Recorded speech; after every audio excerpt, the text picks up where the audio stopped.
YouTube, bonjour à toutes, bonjour à tous, comment allez-vous ce soir? Live du jour. Alors, vous devez être en train de dîner peut-être. Je fais mon live un peu tard. J'ai passé la journée à monter ma plateforme pour mon nouveau projet. Je suis presque au bout. Il me reste encore un peu de boulot d'ici à la fin de semaine et je devrais être au point sur la partie technique. Ça prend beaucoup de temps, mais voilà, c'est en train d'être concret. Alors, de quoi j'avais envie de vous parler ce soir? Ce soir, j'ai envie de vous parler de leadership. Le leadership, ce mot où on met beaucoup de choses derrière.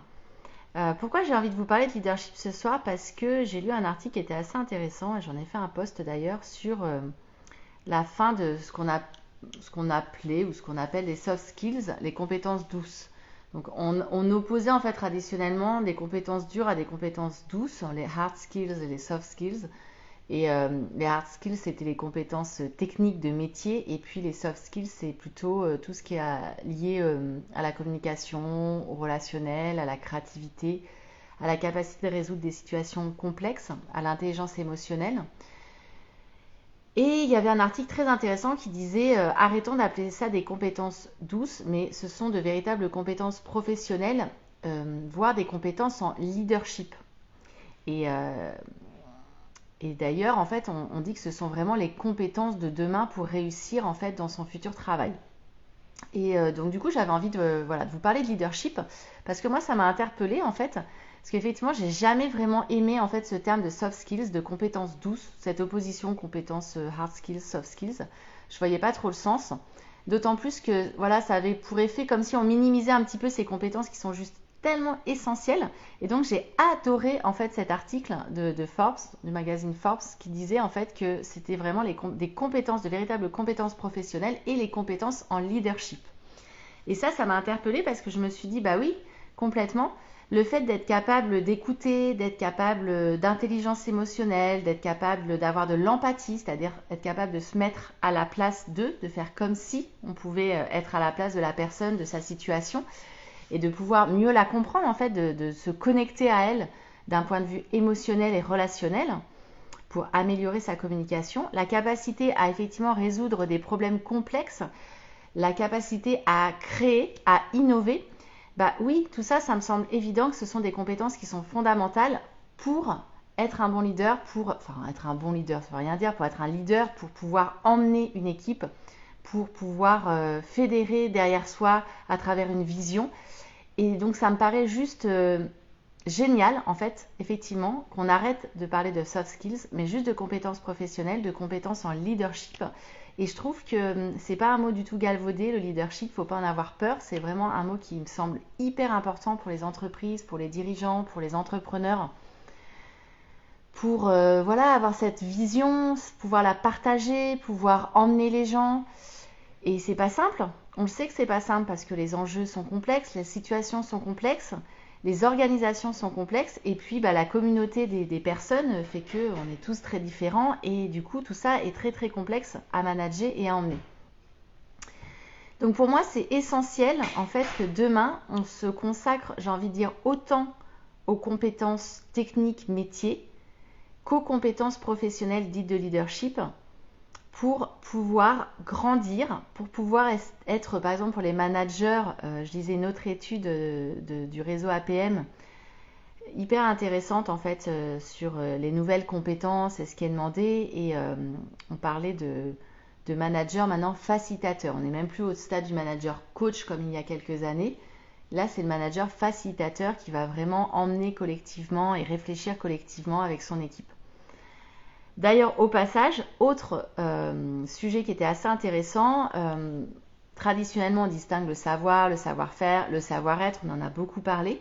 Et donc maintenant, c'est la capacité, c'est aimer faire, la compétence plutôt. C'est aimer faire. C'est plus le savoir-être qui va être mis en avant, c'est le aimer faire.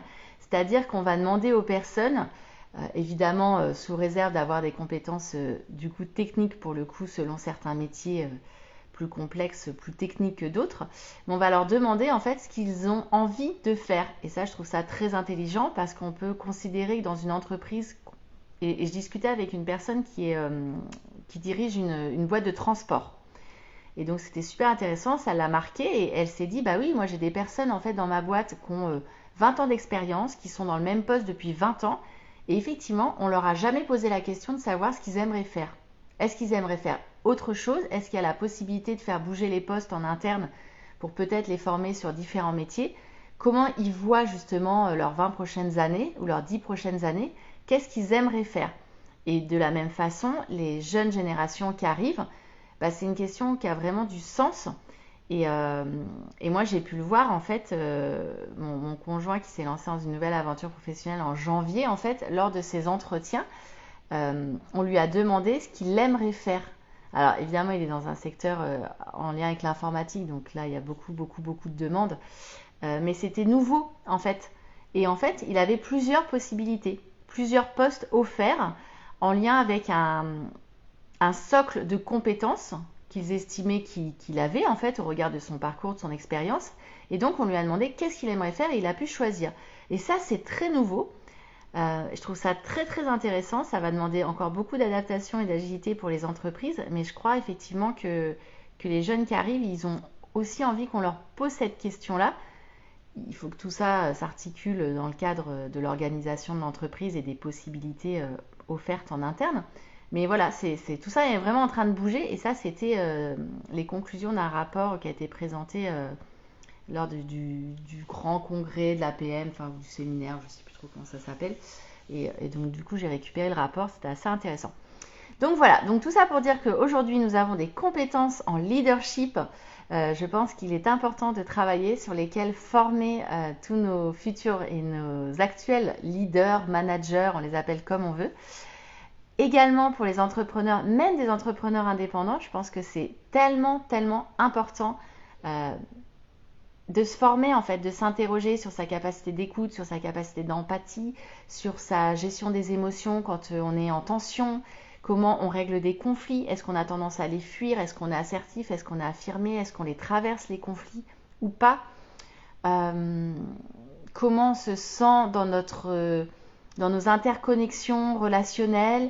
Est-ce qu'on arrive à comprendre rapidement le fonctionnement de nos interlocuteurs? Est-ce qu'on peut s'adapter? Est-ce qu'on a une communication adéquate? Est-ce qu'on se fait facilement comprendre?